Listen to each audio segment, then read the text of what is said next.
Uh, right. Okay. Well, thank you very much for the introduction, and thank you very much to Zlatko and everyone for inviting me here. I'm very happy to talk to you about this topic today, which is my well, recent result.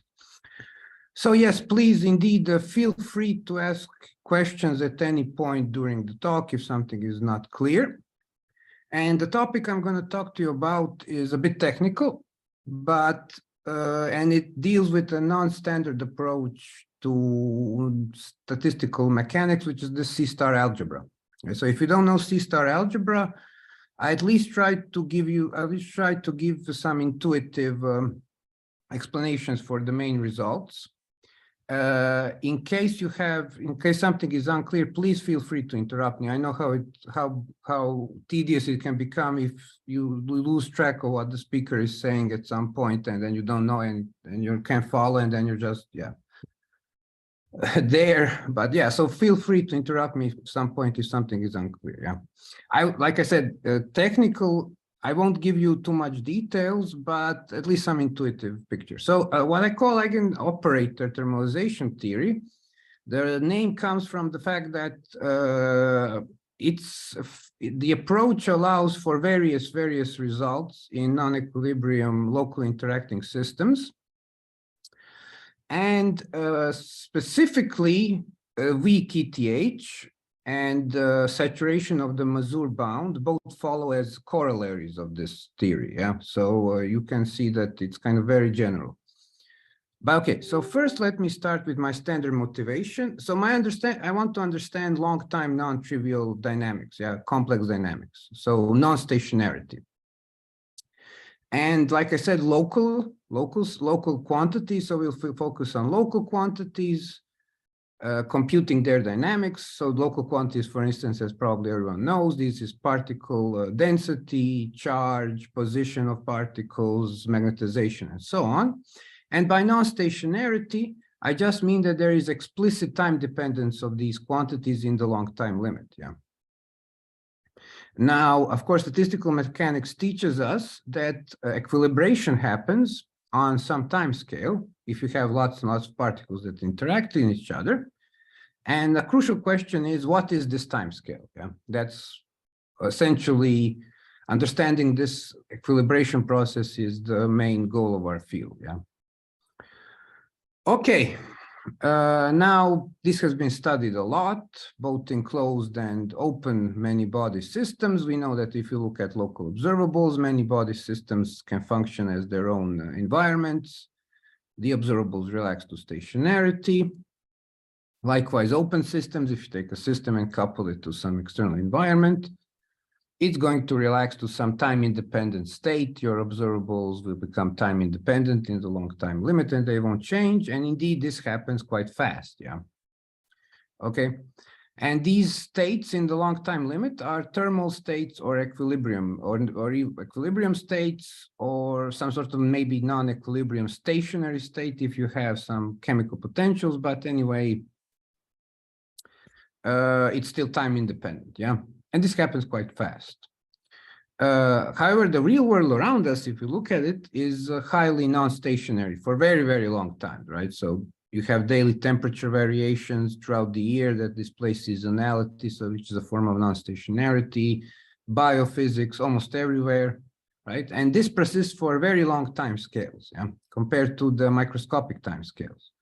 So this is something that really has puzzled me, and this is a question. Reconciling these two approaches is really something that has been my main motivation for all of most of my research during the past 3 years, yeah, maybe longer.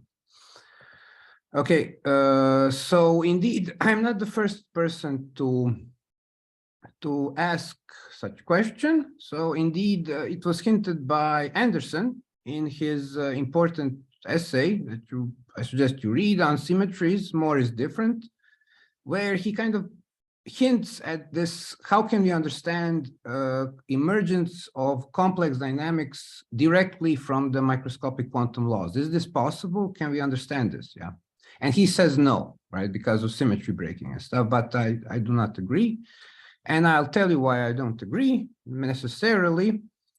It has to do with this approach I'm now kind of like really that I developed before, like a couple of years ago, these dynamical symmetries, which I'll discuss in more detail later.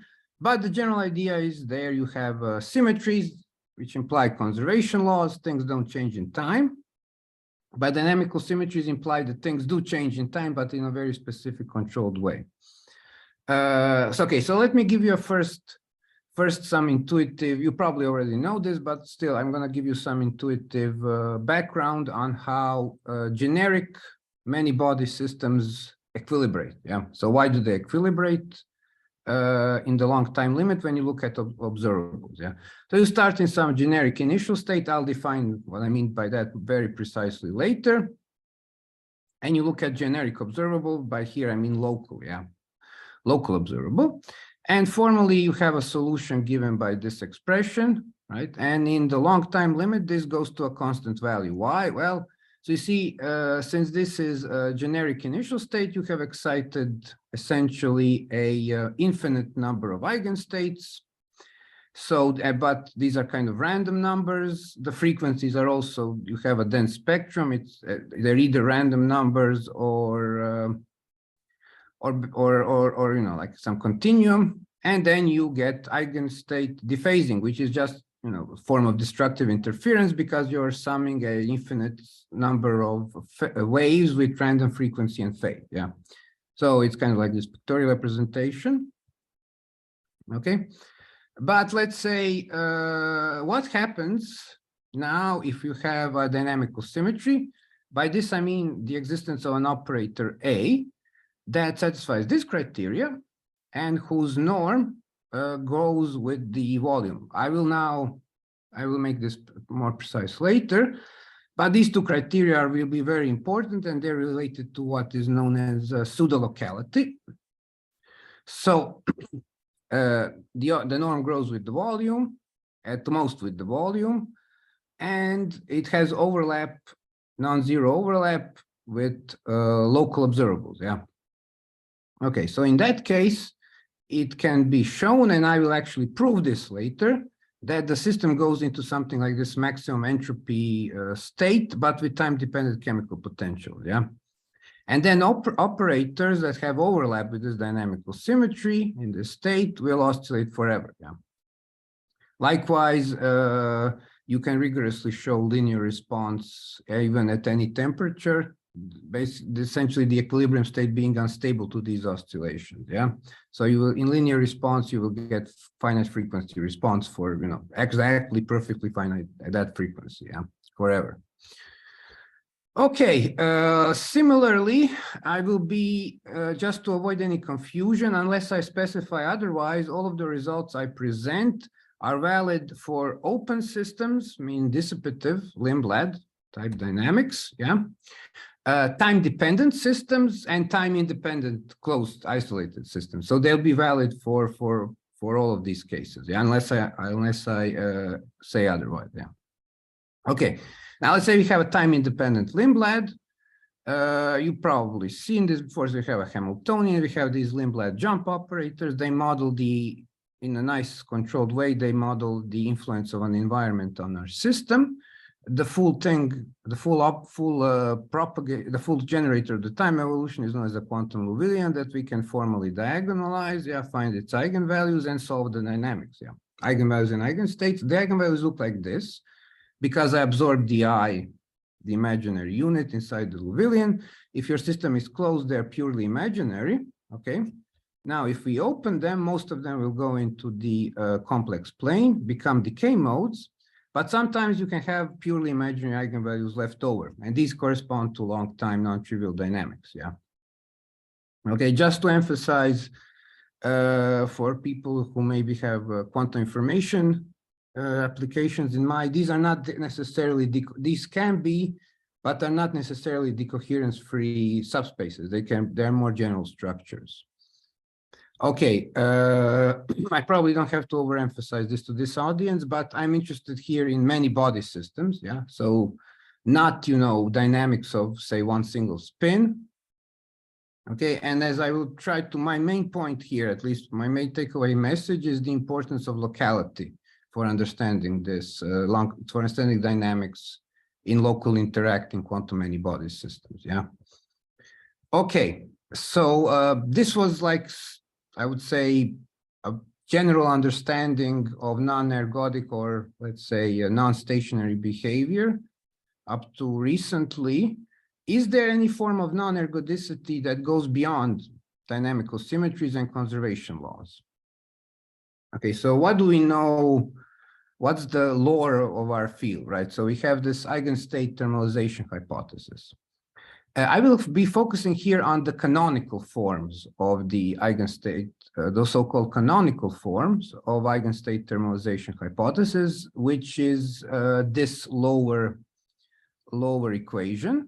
Yeah, usually people refer to eigenstates, but there are two issues with dealing with eigenstates. First, working directly with eigenstates in the thermodynamic limit can be very difficult. Eigenstates can be either ill-defined because you have a continuous spectrum, yeah, or they can be difficult, or they can simply be ill-defined because you have some sort of pathological behavior at some energy scale, right? So this is more than a mathematical curiosity. It's really an important thing that gives you phase transitions, yeah?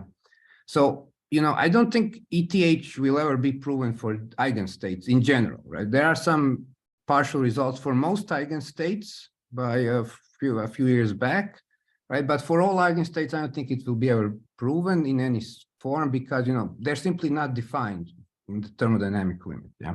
So I will focus on this canonical form, which means you start in some initial state, you time average your expectation values, and then that should be given by, in the long time limit, this should be given by, you know, like something like a Gibbs state with possibly some additional conserved charges, yeah? And this is known as weak ETH. I will prove weak ETH here. Well, I'll tell you I proved it and I'll show you how, but I won't discuss the proofs, but it can be proven. There is also something called strong ETH, which essentially means that the same thing holds, but without averaging over time. So there are no counterexamples to strong ETH, and indeed, people here in the audience are pioneers of some of these things, right? So one very important result are quantum many-body scars. Yeah, these are eigenstates that exist in the middle of the spectrum that have low entanglement. And it can be kind of argued that their existence implies persistent oscillations in local observables, yeah, for some special initial state. Likewise, there is another thing called Hilbert space fragmentation, which is a form of, say, memory of the initial state at some high temperature, so some memory, well, not of the initial state, but memory, you know, in the linear response sense at even high temperatures, but without having any manifest conservation laws, at least local conservation laws, yeah? It's kind of people try to understand in terms of breaking up of the Hilbert space, yeah? In any case, quantum many-body scars, so this has now more or less coalesced into understanding via something that people call restricted spectrum generating algebra. So there are this series of papers from, say, 2020 I've listed some of them, there's more of them that people study this, but essentially all of this can be summarized with this expression. So it's like a dynamical symmetry expression, but now acting only on a special eigenstate, right?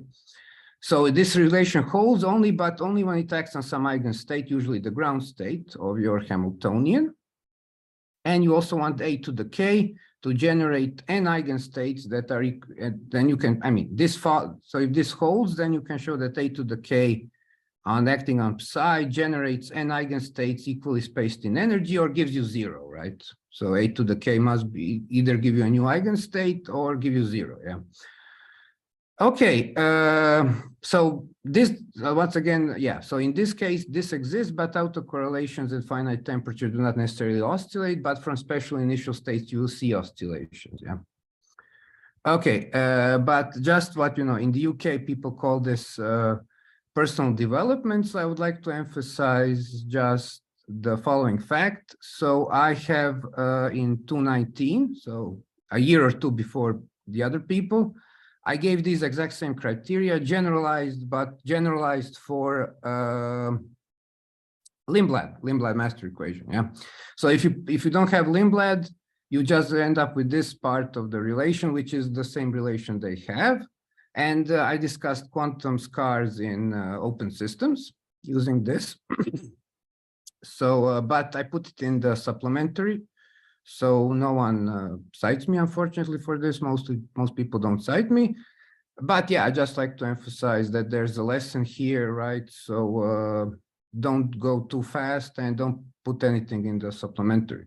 Okay, but yeah, just wanted to emphasize that. Okay, but now let me move on to the, so this was kind of like a motivation for the my motivation, the way I'm thinking about these things. And now I want to discuss this main result. Okay, so now the setup is the following. So it's fairly general. D-dimensional lattices with Hamiltonians that have finite ranges of interaction. This will allow us to work with a thermodynamic limit in a very well-controlled way. So we'll say that the system sizes of size lambda, so capital lambda will be the system size. They'll have n sites, so lowercase n sites. So keep these two keep this notation in mind. I'll use it throughout the talk. And like I said, unless I emphasize otherwise, tau of t is just some time evolution, either Lindblad or time-dependent Lindblad or closed, whatever, isolated. So what's nice thing about these finite range interactions, you have Lieb-Robinson bound, yeah, which is some maximum velocity at which your quantum information can spread. Right? So local is something and it can spread at most with some velocity, yeah. And this is actually a very powerful result that allows for various non-trivial statements for these types of local interacting quantum many-body systems. Okay. So okay, now first let me revise what I find to be a very nice framework by Benjamin Doyon for studying these types of local interacting systems out of equilibrium. It's based on C-star algebra. Yeah. So C-star algebras, if you don't know, they're kind of like, just think of them, just think of them as standard algebra, but you cannot define immediately a Hilbert, you cannot define an inner product for them. So everything else is kind of defined, more or less, but the inner product is not. So that you have to define the inner product in a nice controlled way, so it's thermodynamically, everything is okay, everything is nice, nothing diverges, right? So we'll be focusing on local observables, means observables that act strictly locally on some finite number of adjacent sites in our system. The full C-star algebra is known as quasi-local. So if you don't know what quasi-local is, it's a quasi-local mathematically for the experts. It's the Cauchy completion of this local algebra with respect to the C-star algebra norm, which you can think of just as a standard matrix norm. Or more physically, it means a quasi-local observable is one you can approximate arbitrarily well with a finite size observable, yeah. So that acts on a finite number of sites. Okay, so now we have something called a GNS construction, which does allow us to define a Hilbert space for these, yeah. But the catch is we can define it only with respect to some state. We cannot define it in general for any state, yeah. So, and now states will be just linear functionals that act on these local observables. So a state, just think of it, it takes a local observable and it gives you some number, yeah. And now using this, you can, for a given state, you can define this Hilbert space by this inner product. So what is this inner product? And indeed, this is the one that Doyon uses. So this is a GNS inner product. So you have some it's like a connected correlator function, yeah. Okay, so this is important. So let me just this is anti-commutator. That is not that important, but what is important is to take expectation value of the product of A, translated by X sites in some way throughout the whole lattice, right? So remember, now we're in the thermodynamic limit. This is not necessarily well defined, yeah, but it will be, provided that some other criteria hold that I will discuss in a second, with some local observable B. minus this part. So this is like a connected correlator. So the inner product, if you will, is a connected correlator with respect to some state omega. Yeah. Let me pause here to ask if this is clear. So this will be kind of relevant. Okay, I'll assume it is more or less. So you think of it connected correlator, right? So that's the inner product we'll be using to define a Hilbert space with respect to some state. Okay, now we are interested in pseudo-local quantities. So what are those? Well, so they satisfy two criteria. So with respect to this state, their size grows at most with the volume, and this limit, so the limit omega qn, so star here, this is if for people who don't know, this is just, think of it as the conjugate transpose. Yeah. So in the thermodynamic limit, overlaps with all local observables are well defined. So this doesn't diverge, for instance, or that, yeah. Okay, for all local observables. And if these two criteria are satisfied, we call this a pseudo-local sequence. Okay. And now using this, you can define a pseudo-local functional, which is thus this, so expectation value of the product of our pseudo-local sequence in the thermodynamic limit with a local observable A. And this defines a new pseudo-local function. And this pseudo-local function, as shown by Doyon, and I think this is the main thing, most of things follow from this, is that this pseudo-local functionals are in direct bijection, so one-to-one, with the Hilbert space of local observables. Yeah. So no, these are not, the pseudo-local sequences themselves are not local observables. Yeah, you can think of them as, I'll discuss, you can think of them as sums of densities, but they are in any way in a bijection with the Hilbert space of local observables. And this will be enough to show most things. If you're a mathematician, I don't know if there are any mathematicians here or people who know this. This is kind of like a Riesz representation theorem but now for local quantities. Yeah. Okay. And now the states we are interested in will be the ones that call clustering. So clustering is a quite general property, which means that if you're, and indeed from a condensed matter statistical physics point of view, it's a very natural property, which means that your correlations are not too long range, let's say. You can have long range correlations, but not too long range, not infinite range. Well, you can have infinite range, but the decay in some controlled way. Yeah? Essentially, if A, B, and C are far enough, the connected correlator just factors. Yeah, so the correlations are not too long range, and this will be called clustering. Okay, now what else Doyon showed? Well, he defined something called a pseudo-local state. A pseudo-local state has some omega s parameter. Yeah. Again, A is like a local observable, so it's a functional, and it's defined via these pseudo-local functionals. Yeah. So when you take the derivative, it's defined via these pseudo-local functionals, and indeed, intuitively, we can think of these, like I said, these pseudo-local functionals. They're sums of possibly local or quasi-local densities here. Yeah. So translated sums. So these themselves are quasi-local. Yeah. The pseudo-local sequence is not quasi-local, it's infinite in range. So this is like really a formal thing we're writing here, but still, this is how you can think of it. And indeed, the solution to this equation for a pseudo-local state, yeah, is given by some path-ordered exponential. Okay. If you can find that these, and in almost all cases you can, these pseudo-local sequences or pseudo-local quantities are in some way in mutual involution, so you can like close an algebra, you can just write it in standard GG form. Yeah. So the pseudo-local state, if you want to think of it intuitively, just think of GG. Yeah. And this is mostly okay, unless you have some sort of phase transition. Yeah. Then this can maybe not converge or something, but I'll discuss that later. Okay. Okay, now I'm moving on to using Doyon's framework. I'm going to now use it. I think it's a very powerful framework. Okay, so like I said, state in any, just going to give you the statements, no proofs, at least hopefully to, intuitive understanding of that, yeah.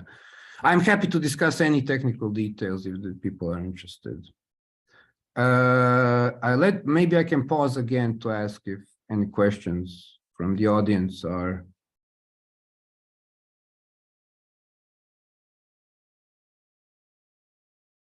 No, it's kind of clear, yeah. So I mean, so several things. Clustering, yeah. So no long-range correlations in our initial state. Local observables and these pseudo-local quantities, which are like operators that grow, whose norm with respect to some state grows at most with the system volume, yeah. So these are the three important things, yeah. Okay, we're gonna focus on those. Okay, so let's say we have this clustering initial state, okay, and now you can show that these pseudo-local dynamical symmetries are always defined for any time, at any time, and they satisfy certain equations of motion, yeah. And in fact, your solution for the dynamics of the state is, because it's a pseudo-local state, can be given in terms of these pseudo-local dynamical symmetries. More specifically, again, assuming that we can write the state in normal form, which is just the standard physicist's way of writing, matrix exponential type thing, yeah? Assuming no convergence issues, and in most cases, like I said, you don't have them. The solution to the dynamics, the full solution to all dynamics of local interacting quantum many-body systems, starting from clustering initial states, is this time-dependent generalized Gibbs ensemble. Essentially, it is an equilibrium state, but with time-dependent chemical potentials, okay? These lambda mu's I'll call frequencies or eigenvalues interchangeably, but they're like some numbers. They're numbers, they're fixed by your initial state. Likewise, no, they're fixed by the content, by the pseudo-local dynamical symmetries that you have. The mu's are like chemical potentials. These are the ones that are fixed by the initial state, yeah? And that's it. That's, once you fix these things, you know the full dynamics of the system, whether it's chaotic, non-integrable, whatever, it doesn't matter. If you can fix this, if you can find these quantities, you know everything about the dynamics of local observables. Okay. Again, emphasize AUs are pseudo-local dynamical symmetries, which means they're have at most extensive volume growth, and they define a linear functional in the thermodynamic limit with respect to our state in this way. So this exists and is well defined for every local observable O. I'm now decided to call local observables O. Okay, so these two things are in mind. Okay, so what am I saying here can be also, I want to emphasize, so I want to give you a pictorial representation to emphasize. So I start with a state that has clustering, more specifically at most power law decaying correlations.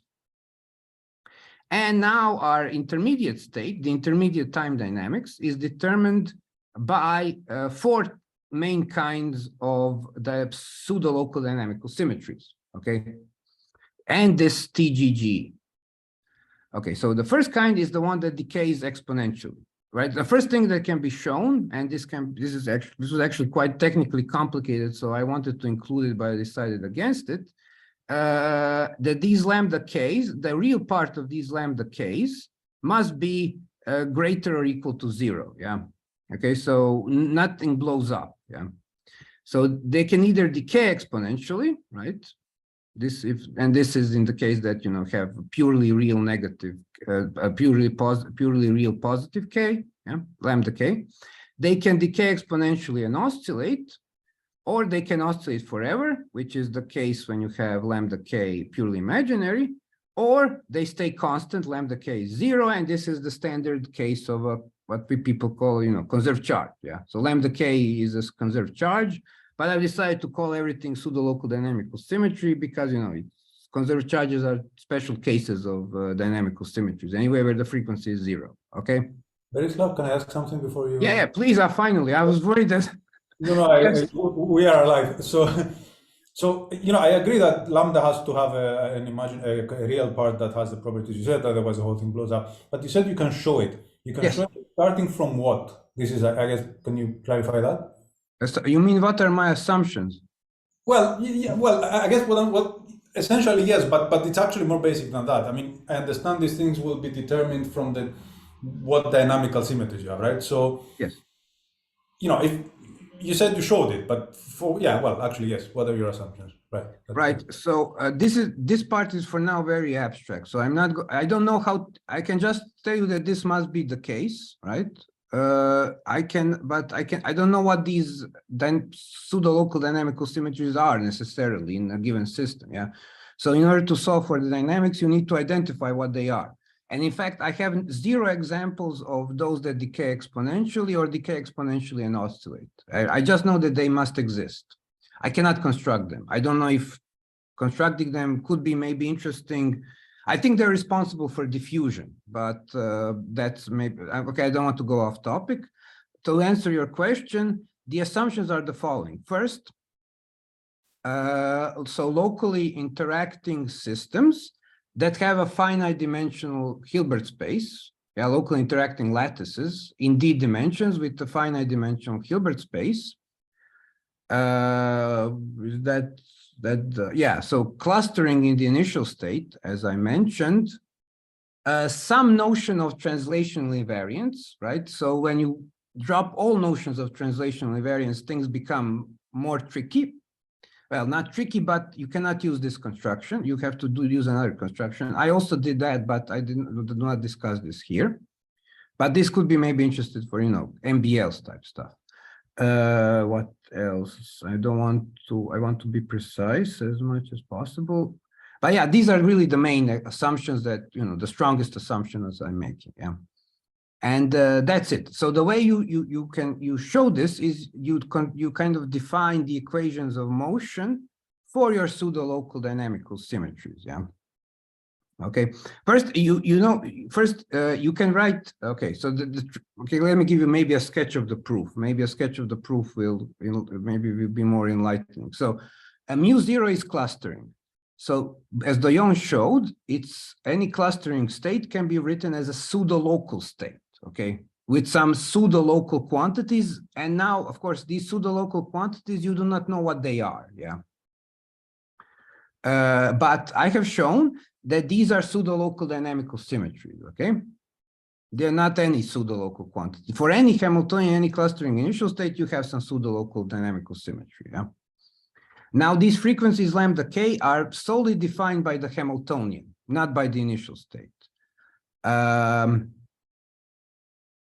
Provided that I can use this representation. Okay, that's another assumption. In general, you have to use this. You have to think of these pseudo-local dynamical symmetries as functionals. You can only think of them as operators, provided that this thing kind of this is well defined. Yeah, so there are no convergence issues. So, for instance, you have to be above criticality and in dimensions larger than 1. Yeah, so then you can use normal state. But if you can use normal state, you're fine. Yeah, then this is completely determined by the Hamiltonian. Yeah, and your chemical potentials are set by the initial state. I mean, I want to say this kind of seems abstract, but it actually tells you dynamics is very, very actually simple. At least it simply splits into a very nice type thing that just decays in only 2 or 3 ways. Yeah, 4 ways. Well, not decays, but stays constant. Well, 4 ways can be done in 4 ways with chemical potentials that are set by the initial state. That's it. So I'm not sure if I answered the question. Yeah, I think you have more or less answered it. And if I have any more questions, I have more questions, but I will ask you separately. Yeah. Okay. Thank you. I'm very happy. I'm happy that I was worried that I went too off the deep end here. Okay. Right. Thank you for the question.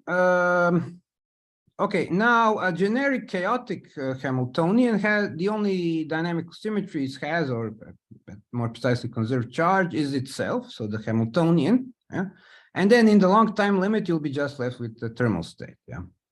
It's interesting to note that maybe these things are very highly, well, at least quasi-local, so they have large entanglement, whereas this does not. Yeah, so you can kind of see entanglement decreasing throughout the time evolution. So maybe this is something that's interesting to remark. Okay, so what about the long time limit? This is what people really like, long time limit in general. So like I said, the result I just gave is true for any time. Yeah. What about the long time? Well, let's be more precise here and focus on these dynamical symmetries that have a purely imaginary eigenvalues. These are the ones that do not decay. So now in the long time limit, pseudo-local dynamical symmetries that define the TGG must satisfy these criteria. Once again, you see I have included Lindblad jump operators. This is also true for open systems. But let me again emphasize, if I have just a closed system, I just get rid of the second line and then this line must hold. So you can see it's kind of like my dynamical symmetry criteria from before, but now given as a functional, because this must hold for any local observable O, for any local observable with, it's really a relation determining the function, yeah. And now from this, weak ETH follows as a corollary. So it's actually really easy to prove this, yeah.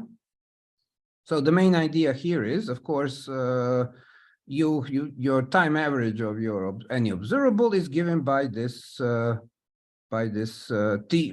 standard GG. Now these are conservation laws, yeah. Okay, lambda is the size, so lambda goes to, this is very precise. I mean, this is very rigorous, yeah. So it's weak ETH is proven essentially. You can also prove saturation of the Mazur bound, but I won't discuss that here, yeah. Okay, so now we have weak ETT, yeah? Strong ETH is anyway wrong, probably.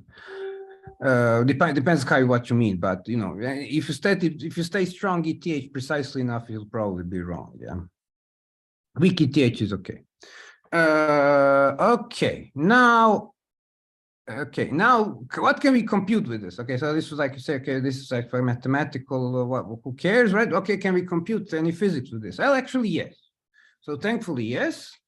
So indeed, the first thing we need to understand is, when is a dynamical symmetry pseudolocal? Well, nice thing about it is, which can be shown, a pseudolocal dynamical symmetry corresponding to purely imaginary frequencies, so the ones that persistently oscillate forever, yeah? Well, no, purely, this is this notation, the ones that, where this lambda is real, yeah? They are, they will always remain pseudo-local under the time evolution, yeah? And indeed, a very general case, and it seemingly very simple, but very general, and as far as I know, it encompasses all known cases of ergodic and non-ergodic quantum many-body dynamics, is this. So this is a special, so now I have written this again as an operator because I'm actually a physicist, and now tau of t acting on A, finite side. This is now, you need to, if you want to think thermodynamically, you take the limit, but okay, now I'm looking at finite systems. Okay, tau of t acting on A gives me just some time-dependent phase, lambda is a constant, times A itself, right?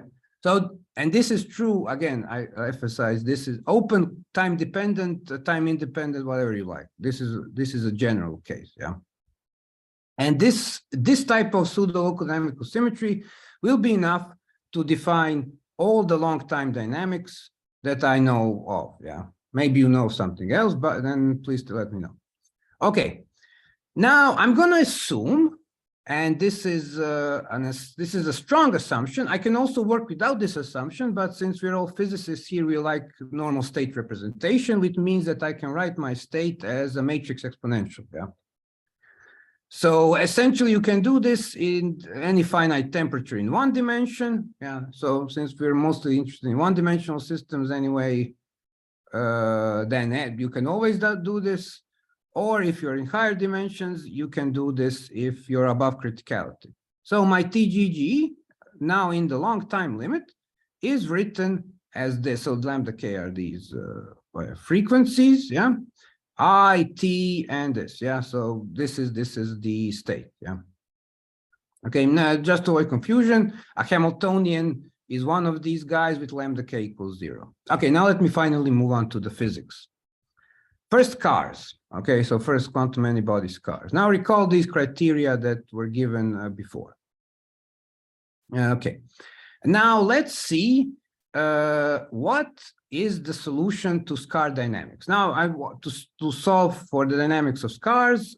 I essentially just need to find to solve for any dynamics. I need to find a pseudo-local dynamical symmetry. But the question is now, what is the corresponding pseudo-local dynamical symmetry for scars? Okay, now let's take our criteria from before, and now define a projector P to this what people call scars subspace. So A of generated by A acting K times on psi. Yeah. So this is P is our projector to that space. And now, what kind of initial states will have persistent oscillations? This is kind of a question in scars, and here is the answer. Assume that your initial state is such that this sequence, so P acting on A, is pseudo-local. Then P acting on A is a pseudo-local dynamical symmetry. And then, of course, by our abstract reasoning from before, in the long time limit, you will get a time-dependent GGE, TGG, defined by this P acting on A. Yeah. Now, these are new class of locality, right, beyond quasi-locality, that I call projected local. More specifically, P of A is a highly non-local operator. Yeah. But since locality is defined precisely with respect to a state, so this is local, but for some states, not for all states. And this is actually kind of interesting because you can have something like a strange phase transition, type of phase transition, okay? As I glossed over, this normal state representation is a valid representation, provided that these two criteria hold. So if your state, omega, does not see this, so okay, and I call it P lambda because I'm going to finite systems, yeah, does not see the fact that you have projected to a scar subspace, yeah, if it doesn't see that, likewise, your TGG must not be able to see this, yeah, okay, and if your TGG is such that it does not see this, so it essentially lies fully in the scarred subspace, then the normal state TGG representation is valid. However, okay, this is not always true. This is not always true for all values of the chemical potentials in the TGG. For certain values, these pseudo-local, projected local dynamical symmetries stop being pseudo-local, yeah? And since pseudo-locality is really a binary thing, it either you have it or you don't, this means that you get a phase transition at certain values of, for certain initial state, there is a phase transition between scar dynamics and non-scar dynamics, okay?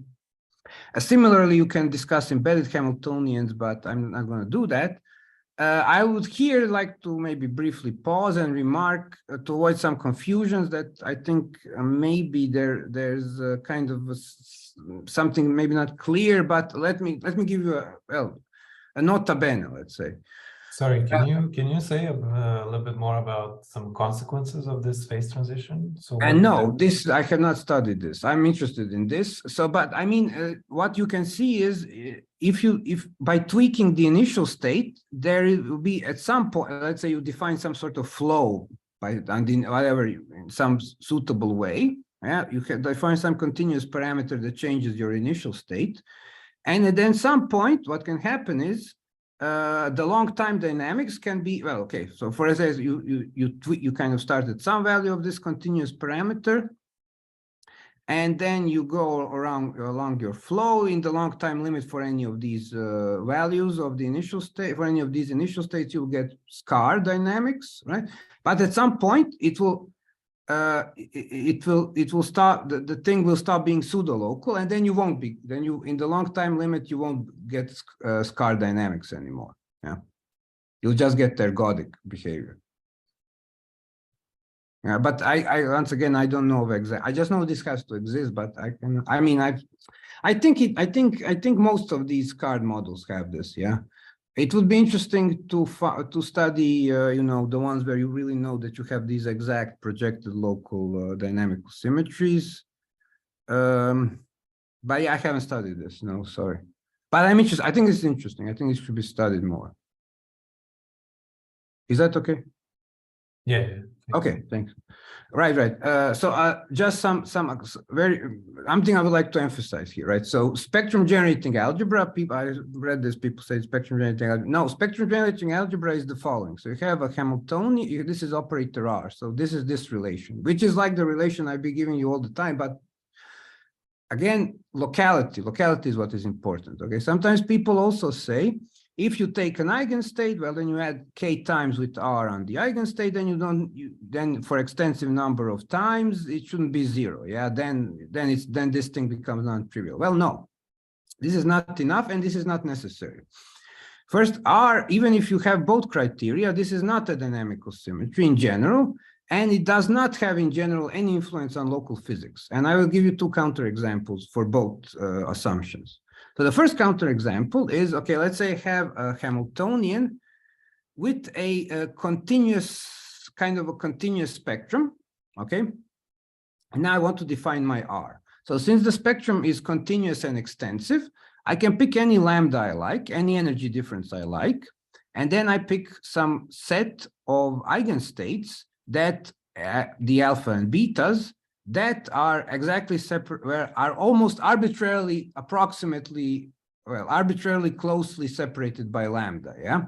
Such that the difference between the separation of these energies and lambda goes to zero in the infinite volume limit, yeah, in the thermodynamic limit. Okay, and then R will satisfy both criteria up to arbitrary precision. And I can do this for any Hamiltonian I like, yeah, and almost any many-body Hamiltonian I like. But that does not mean that any many-body Hamiltonian is scarred, yeah. So these two criteria are misleading. Once again, what is important, and this is what I would like to really be the take-home message: locality. Yeah? Locality is important. Only when R is pseudo-local, you don't even, and in fact, you don't need this R to the K criteria, R to the K being non-zero. You don't need a counterexample to that. So take a free theory, free fermions, for instance, or if you like bosons, whatever. Well, no, fermions. But so why fermions? Well, fermions have these creation operators at momentum K. They satisfy this relation for a free theory. And indeed, they are a very valid dynamical symmetry. And this is why you often get oscillations in free theories. Yeah. But C to the K squared is zero. Yeah. So you see, this criteria is not satisfied, but yet you get persistent oscillations. Yeah. So really, what I'm saying, what I really want to say is what is important is locality. Yeah. And yeah, that's what I want to say. Anyway, how much time do I have? Not much, I guess, if you want to have discussions or. Yeah, about 10 minutes or so. So, but there'll be still time for discussions. Yes. Yes. Okay. So, but let me move on to another example, fragmentation. Okay. Now I want to discuss this because fragmentation happens because of another class of pseudo-local dynamical symmetries that I identified that I now call cryptolocal. Why do I call it cryptolocal? Well, because these quantities satisfy all the conditions for pseudo-locality, but they cannot be written as sums of local densities, not even with diverging quasi-local support, right? So there's some operators that look weird, like they don't look local at all, but they are.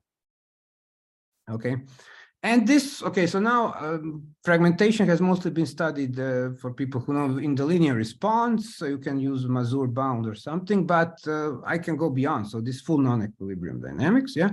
Give me an example.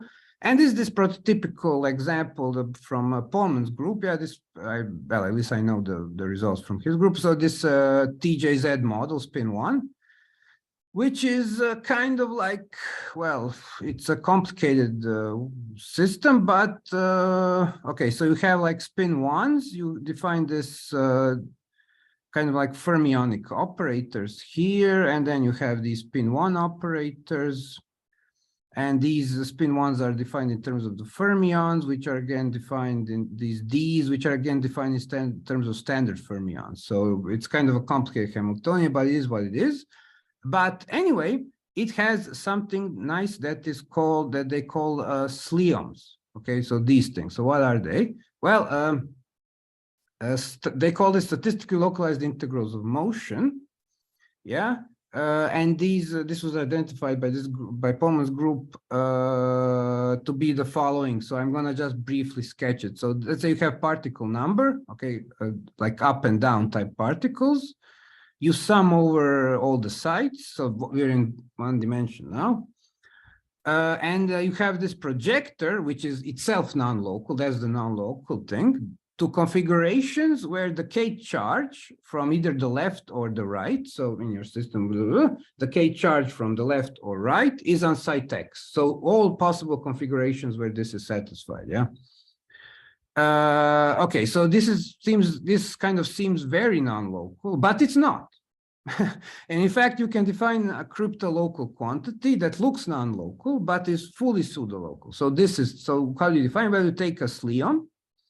You take any arbitrary combination of these sliums, actually, either left or right, and then you normalize, again, with respect to the state you're interested in. Once again, important, pseudo-locality is state-dependent, yeah? You normalize with respect to the state, and you normalize with respect to your combination of sliums. And now, if you want to get the combinations, you're free to pick, yeah? And now you just divide by system size, yeah?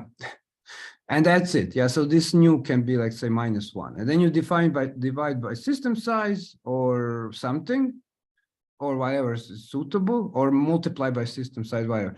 Anyway, whatever is suitable depending on your combination, and you will get a pseudo-local quantity. It will have extensive volume growth, and it will have well-defined inner product for your local observables. And you can do this for any initials. You can do this for any state, right? So this is why kind of you can see fragmentation at infinite temperature. Yeah, any state is okay, including infinite temperature. And these are the cryptolocal quantities. Boom, you put them in your TGG, you solve the dynamics, yeah. Okay, there's a chat, I see. Sorry, Achilles had to go. Okay, well. Sorry, Achilles, yeah, okay. Right. Yeah, the summary, I'm almost done. This says in preparation, but no, that's not, it's the archive I had all the time. Anyway, now you can essentially prove ETH, yeah, not for eigenstates, but canonical form, right? You have to think of eigenoperators, I would say, right?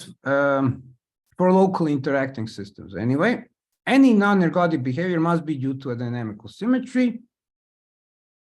Systems are always in something like an equilibrium state, yeah? So these are the main messages. With some pseudo-local dynamical symmetries.